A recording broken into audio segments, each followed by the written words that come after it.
వల్లి ప్రేమను store రూమ్‌ని clean చేయమని చెప్తుంది.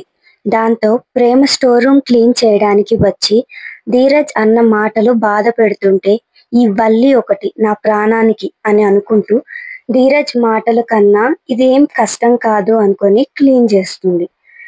ప్రేమని చూసి వేదవతి బాధపడుతుంది. ప్రేమ కూడా అందరూ ఉన్నా ఎవ్వరూ లేని దాన్నయిపోయా అంటూ బాధపడుతూ ఉంటది.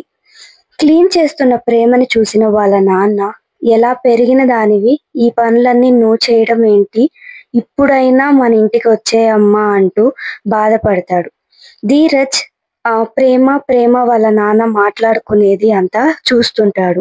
ప్రేమ సమాధానం ఇవ్వకుండా అక్కడి నుంచి వెళ్ళిపోతుంది. ధీరజ్ ప్రేమ దగ్గరికి వచ్చి ఈ పనులు నువ్వెందుకు చేస్తున్నావు అని అడుగుతాడు. దాంతో ప్రేమ నువ్వు నన్ను భార్యగా చూడకపోయినా తాళి కట్టినందుకు ఈ ఇంటి కోడలిగా ఇవన్నీ చేయాల్సిందే అని ధీరజ్తో ప్రేమ అంటుంది. ఇలాంటి మరెన్నో అప్డేట్స్ కోసం మన ఛానల్ని లైక్ చేసి, షేర్ చేసి, సబ్స్క్రైబ్ చేయండి. Until that stay tune.